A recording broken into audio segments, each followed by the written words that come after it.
দুনিয়ার কিছু কিছু দেশে এখনো আছে। যেমন আমি এক দেশ সফর করছি, মরিতানিয়া, যদিও আরব দেশ। ওই দেশের 80% নারী পুরুষ হাফেজ, আরো বেশি হবে, আমি কম বলছি মনে হয়। ওরা মার পেটের থেকে কবি হইয়া জন্ম নেয়। মরিতানিয়া আপনারা জান নাই, আরব দেশ, সাহারা মরুভূমির শেষ দেশ, আটলান্টিকের পাড়ে, আমাদের দেশের থেকে 15 থেকে 20 গুণ বড়। দুনিয়া একটা দেশ আছে যারা 1000 বৎসর ফ্রান্স ওদেরকে শাসন করছে, কিন্তু কোনো কালচার চেঞ্জ করতে পারে না। কোনো কালচার চেঞ্জ করতে পারে না। অথচ 1000 বৎসরের উপরে ফ্রান্স শাসন করছে, কিন্তু ফ্রান্স ওদের কালচারে আঙ্গুল দিতে পারে না। ওই দেশে এখনো আছে। ওই দেশটার আলেম ওলামা বেশিরভাগই কাদেরিয়া তরিকার, আব্দুল কাদের জিলানী রহমতুল্লাহ আলাইহির তরিকার লোকজন, কাদেরিয়া। ওইখানে পাবেন, শত শত পাবেন আপনি। ওরা বলে কব্বা, আমরা বলি খানকা। কব্বা বানানো আছে, শত শত লোক পড়া সারা দিন রাত মেহনত করতেছে, পাইলে খায়, না পাইলে না খায়া থাকে, রোজা রাখে। এই 3 জিনিসের ব্যবহার শিখে, 3 জিনিসের। দুনিয়া একজন প্রেসিডেন্ট আছে যার কোনো প্রোটোকল নাই, এটা হলো মরিতানিয়ার প্রেসিডেন্ট। ওর কোনো প্রোটোকল নেই, ও একা গাড়ি চালায়, একা বাইরে। সপ্তাহে 1 দিন উট চড়ায়, 6 দিন রাজপ্রাসাদে থাকে। সপ্তাহে 1 দিন উট চড়াইতে যায়, উটের খামার আছে, এখান থেকে উট টুট চড়ায় টড়ায় দুধ টুধ লয়া তারপরে ফিরে আসে শহরে। ওর কোনো প্রোটোকল নেই, সামনে কোনো পুলিশ মুলিশ কিচ্ছু নেই, ও একা গাড়ি চালায়া যায়। আমি ওই দেশে গেছি, এই জন্য বলতেছি, আমি চোখে দেখছি এই জন্য বলতেছি, ওর কোনো প্রোটোকল নাই।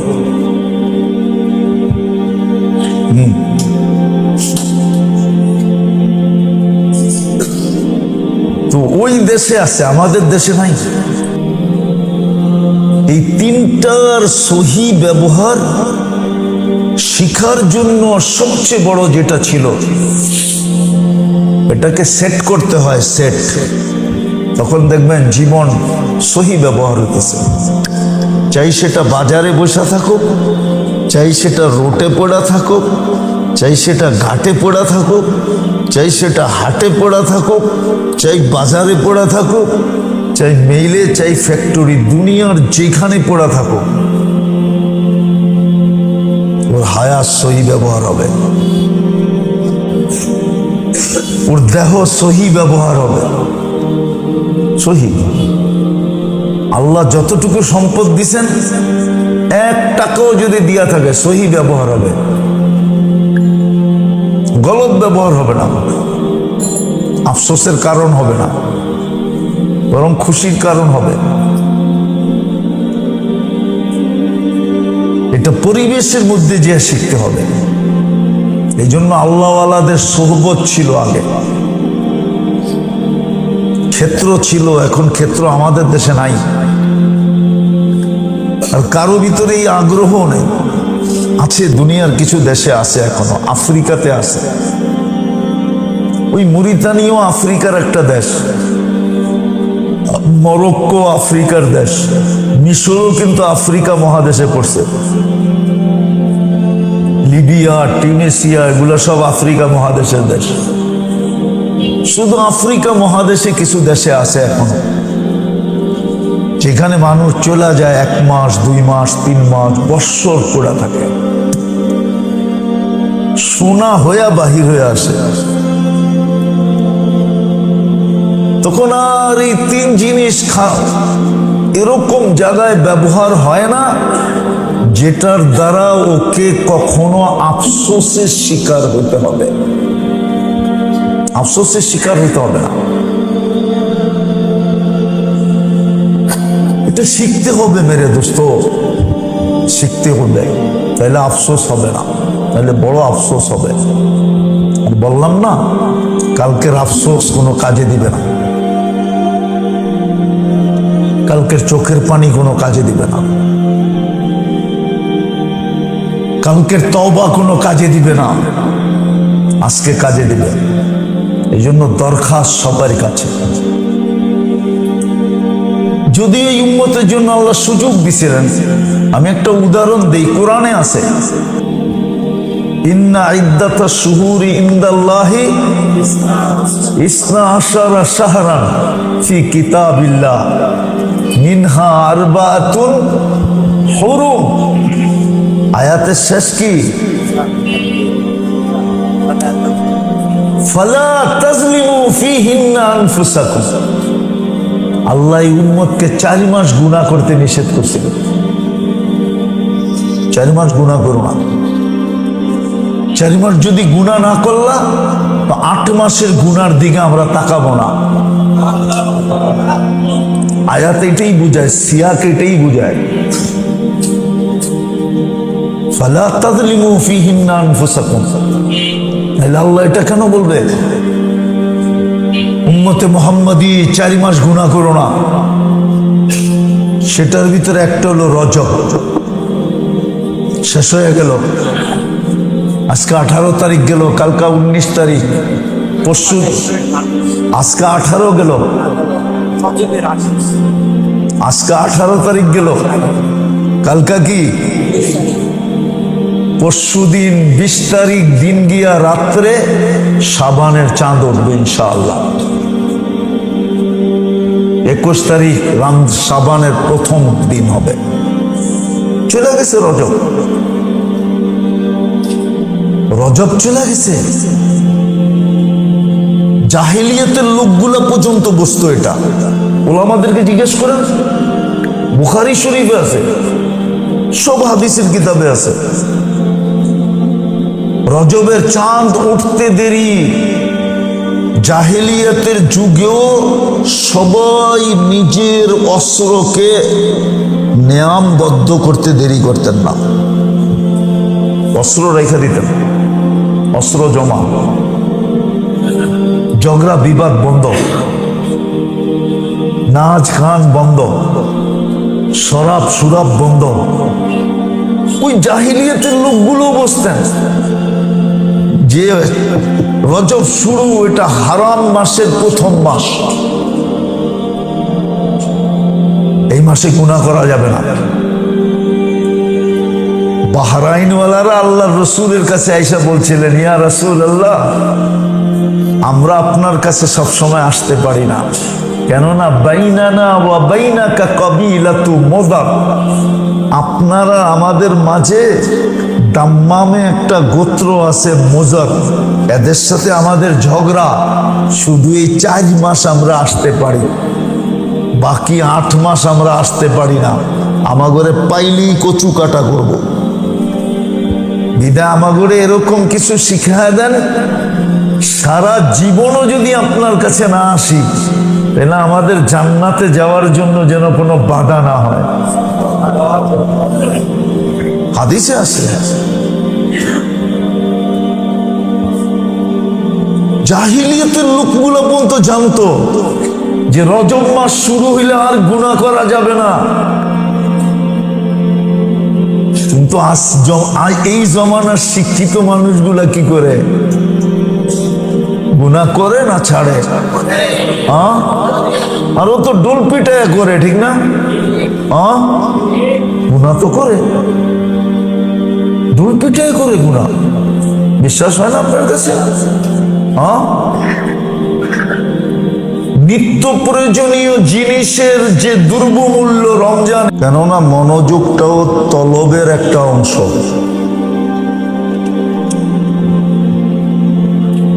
তলব বলে মনে প্রাণে চাওয়ার একটা অংশ।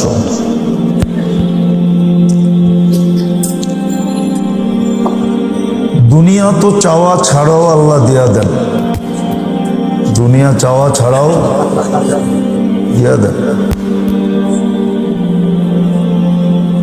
বরং বন্ধুদের থেকে দুশ্মনদেরকে বেশি দেন, বন্ধুদের থেকে দুশ্মনদেরকে বেশি দেন। বন্ধুদেরকে দুনিয়া কম দেন, দুশ্মনদেরকে দুনিয়া বেশি দেন।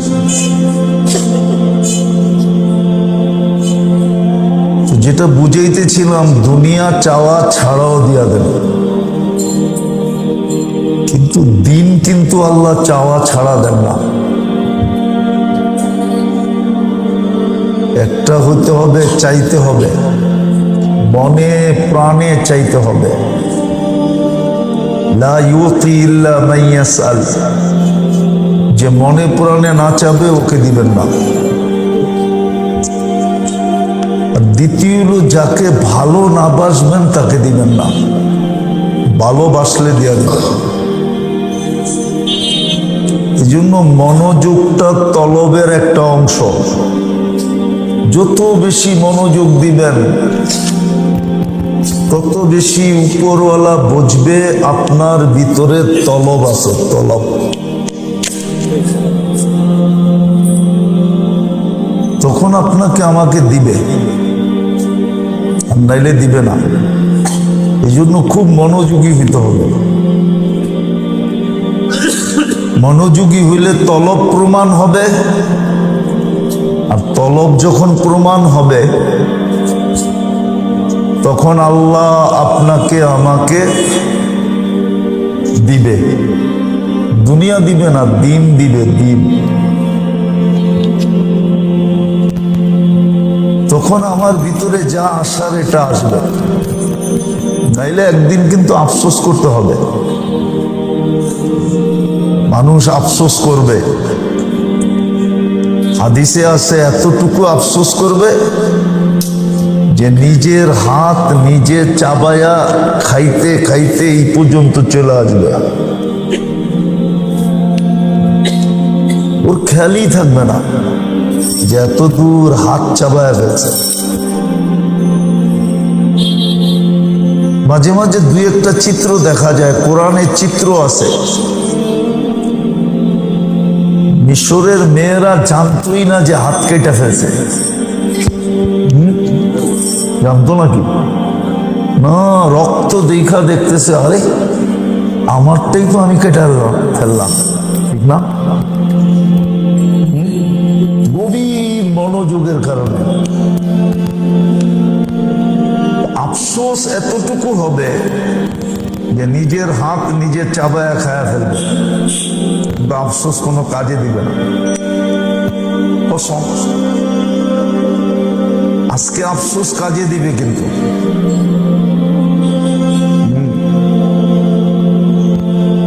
আজকে আফসোস কাজে দিবে, কালকে কিন্তু আফসোস কাজে দিবে না।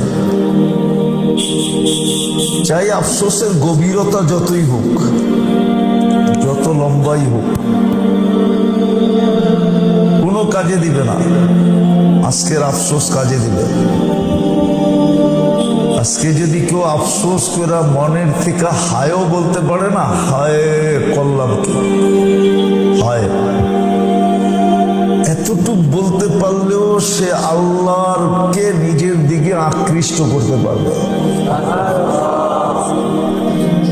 হাদিসে আছে, আল্লাহ ছুটে আইসা বলবে, গফারতু লাকা যুনুবা ওয়াল আওসার, তোর গুনাহ খাতা মাফ করে দিলাম। ওয়ালি আজলিকা সাম্মাইতু নাফসিয়াল আজিজুল গফফার, এই জন্যই আমার নামটা আমি গফফার রাখছি, নাহলে আমার রাখার দরকার ছিল না। আল্লাহ কেন গফফার নাম রাখবেন? আল্লাহ তো আল্লাহ, অলি নল, সে আবার গফফার নাম রাখবেন কেন? আল্লাহ বলছে তোমার জন্য রাখলাম। তুমি যে হায় বলবা, আফসোস করবা, তা আফসোসের বিনিময় দেওয়ার জন্য আমার নামটা গাফফার রাখলাম, তোমাকে মাফ করে দিলাম। এই জন্য আমরা কিন্তু একদিন আফসোস করব। আমরা কিন্তু কি করব? আফসোস করব। কিন্তু আফসোস কোনো কাজে দিবে না। আমরা একদিন কি করব? আফসোস করব, কিন্তু আফসোস কোনো কাজে দিবে না।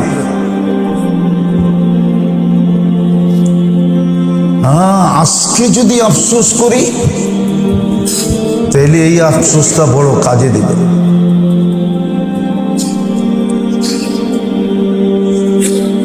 এই জন্য মানুষ যেন আফসোস না করতে হয়, বিশেষ করে উম্মতে মুহাম্মাদির যেন কাল কিয়ামতের দিন আফসোস না করতে হয়, লজ্জিত না হইতে হয়। না আপনার আমার লজ্জা, আপনার আমার লজ্জা না, এই লজ্জা কিন্তু মুহাম্মদুর রাসূলুল্লাহ পর্যন্ত যাবে।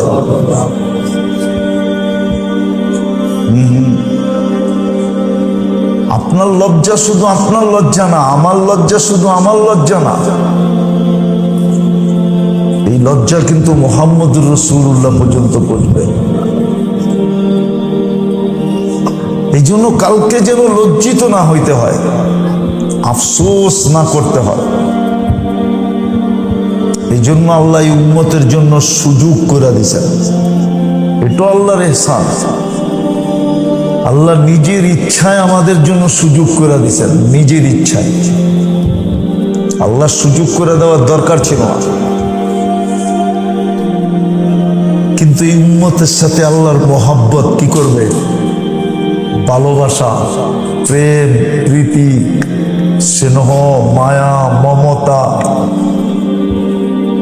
এইটাও বলতে পারেন এই উম্মতের সাথে আল্লাহর ইশক। কি ইশক? এই জন্য আল্লাহ সুযোগ করে দিছেন, নাইলে সুযোগ করতেন না। এই উম্মতের জন্য আল্লাহ সুযোগ করে দিছেন। কখনো একা একে দিছেন, কখনো বান্ডেল হিসাবে দিছেন। বান্ডেল চিনেন? এখন তো চিনার কথা আপনারা, ঠিক না? কেননা মোবাইল চালান বিদায় চিনার তো কথা, ঠিক না? কোম্পানিরা বান্ডেল দেয় না, বান্ডেল না, মনে হয় বোঝে না। কি বান্ডেল বোঝেন না? না, হুজুরে বোঝে নাই। মোবাইল তো চালায় না, এর লেগে বোঝে না। বান্ডেল দেয় না? হ্যাঁ, ওইখানে লেখা আছে বান্ডেল। এটার ভিতরে SMS-ও আছে, এটার ভিতরে মিনিটও আছে, এটার ভিতরে কি জানি কয় MB-ও আছে। এই সবগুলারে মিলাইয়া বলে বান্ডেল। আল্লাহ আমাদেরকে সুযোগ মাঝে মাঝে বান্ডেল হিসাবে দিয়েছেন, বান্ডেল হিসাবে এক গাঠি এক কইরা দিয়া দিছেন এই উম্মতের জন্য।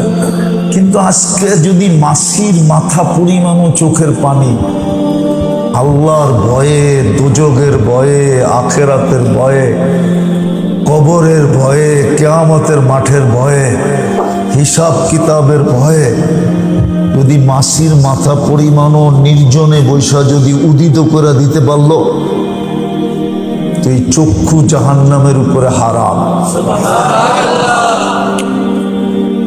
দোজখ নিভা গেল, দোজখ নিভা গেল।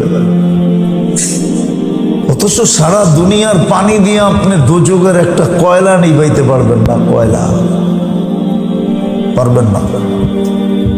কেননা ঈসা আলাইহিস সালাম জিজ্ঞাসা করছিল এক দলকে যে সিজ্জিনের একটা কয়লা কিরম বড়? সিজ্জিনের একটা, সিজ্জিন একটা দোজখ। জিজ্ঞাসা করছিলেন এটা কত বড়? তো মাটির নিচের থেকে জবাব আসছে, কুল্লু জমরাতিন মিনহা কা আতবাকিদ দুনিয়া কুল্লিহা। এক একটা কয়লা পুরা দুনিয়ার সমান বড়। জিজ্ঞাসা করছিলেন ঈসা আলাইহিস সালাম। জমা সিজিন, সিজিন কি জিনিস? তো নিচের থেকে আওয়াজ আসছে, কুল্লু জমরাতিন মিনহা কাদবাখিদ দুনিয়া কুল্লিহা। ওর একটা কয়লা সারা দুনিয়ার সমান বড়, আপনি নিভাইতে পারবেন না। অথচ আজকে এক ফোঁটা চোখের পানি না, সামান্য একটু পানি আল্লাহর ভয়ে কোনায় বৈশা যদি উদিত করতে পারেন, তাহলে দোজখ নিবানো সহজ, নিভা যাবে। আমি যেটা বুঝাইতেছিলাম যে আফসোস একদিন আমরা করব, আফসোস একদিন হবে, আফসোস। যদি আজকে কয়েকটা জিনিসের মূল্যায়ন না হইল, আমি মূল্যায়ন না করলাম, তাহলে কালকে কিন্তু বড় আফসোস করতে হবে। আফসোস কোনো কাজে দিবে না, কিন্তু আজকের আফসোস খুব কাজে দিবে যদি আজকে আফসোস করতে পারি। আজকে যদি কয়েকটা জিনিসকে সঠিক ব্যবহার করতে পারি। এই জন্যই আল্লাহ এই উম্মতকে সুযোগ দিছেন, এই উম্মতকে সুযোগ দিছেন। কোন উম্মতকে আল্লাহ এরকম দেন নাই, এই উম্মতকে দিছেন। কারণও বলে দিছি, ভালোবাসার কারণে, মহব্বতের কারণে, প্রেমের কারণে, প্রীতির কারণে, স্নেহর কারণে, মায়ার কারণে, মমতার কারণে। এই উম্মতের সাথে আল্লাহর ইশক, এই জন্য এই উম্মতকে আল্লাহ দিয়েছেন। যদি কয়েকটা জিনিসকে মূল্যায়ন করতে পারি, তাহলে আমি আফসোসের থেকে বেঁচে যাব। নাহলে আফসোস করব, কিন্তু কোনো কাজে দিবে না, কোনো কাজে দিবে না। নিজের মাথা নিজে দেওয়ালে মারবে, নিজের হাতে নিজের মাথা ভাঙবে, ফাটাবে, কিন্তু কোনো কাজে দিবে না। আজকে যদি কয়েকটা জিনিসকে মূল্যায়ন করতে পারি, তাহলে মেরে দোস্ত ওই আফসোসের থেকে বেঁচে যাব। এই জন্য একটা কথা বলি, আপনাদের দিলে গাথে কিনা জানি না, এই উম্মতকে আল্লাহ সুযোগ দিছেন।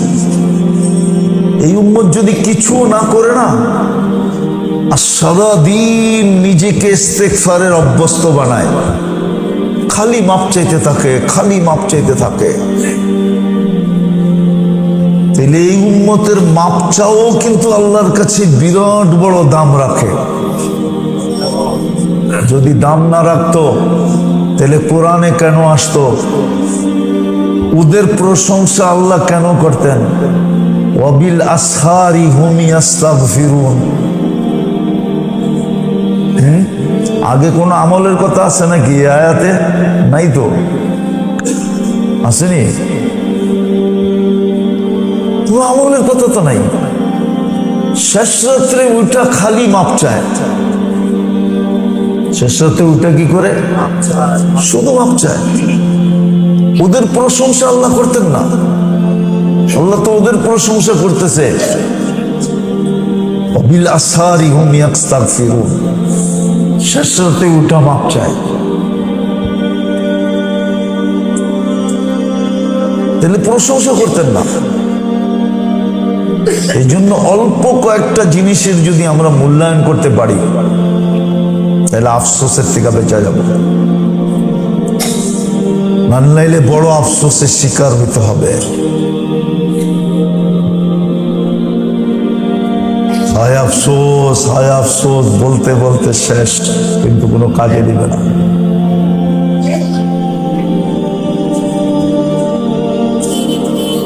একদিকে দেখানো যায়, বেশি না,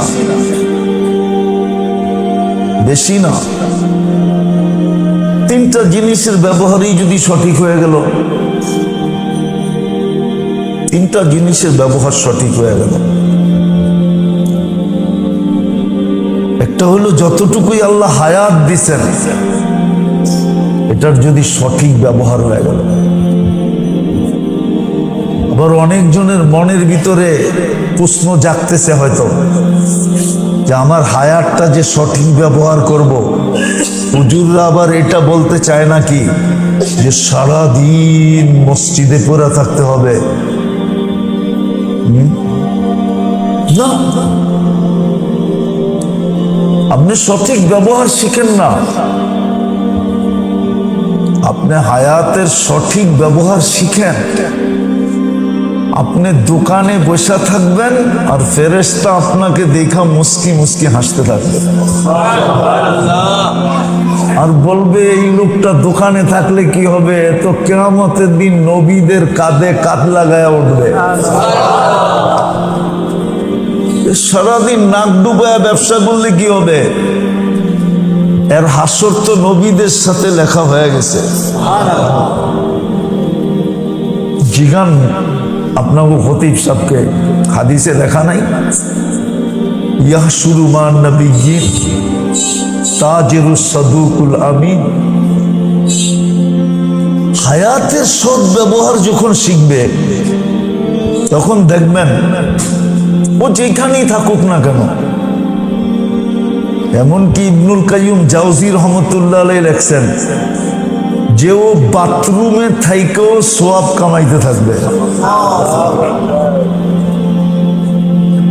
বাথরুমে বসেও সৎ ব্যবহার হইতে থাকবে, সোয়াব লেখা হইতে থাকবে। বাথরুমে বসা হায়াতের সৎ ব্যবহার, হায়াতের সৎ ব্যবহার, যে হায়াত কিভাবে সৎ ব্যবহার করবে যাতে জীবন নিয়ে কোনো আফসোস না করতে হয়, জীবনের উপরে কোনো আঙ্গুল না উঠাইতে হয়। একটা কথা ভাবেন, আপনার কত বড় ব্যবসায়ী, আব্দুর রহমান ইবনে আউফের চেয়ে বড়?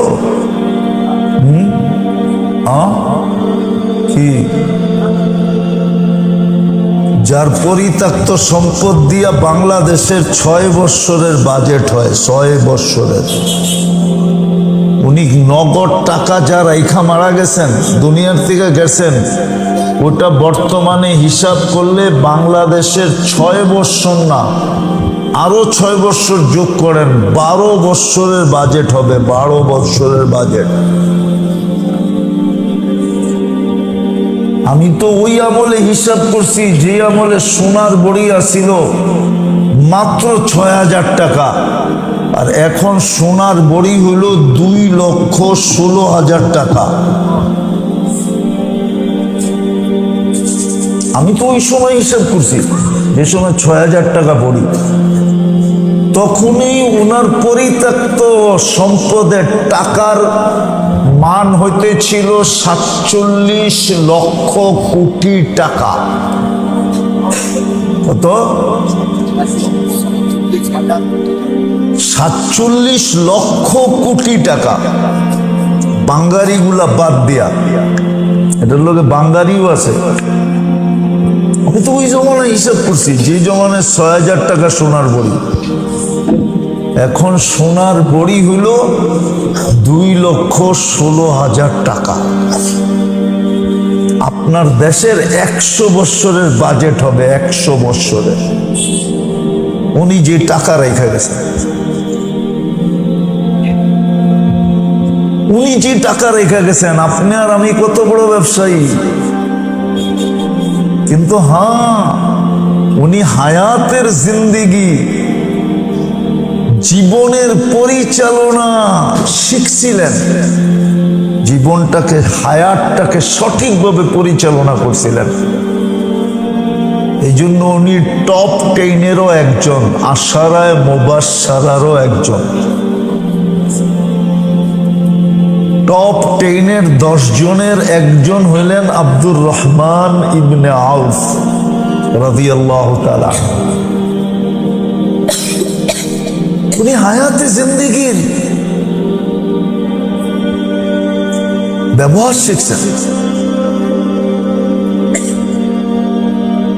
দ্বিতীয়, উনি দেহের ব্যবহার শিখছেন। দেহের, আমরা দেহের ব্যবহার শিখি নাই,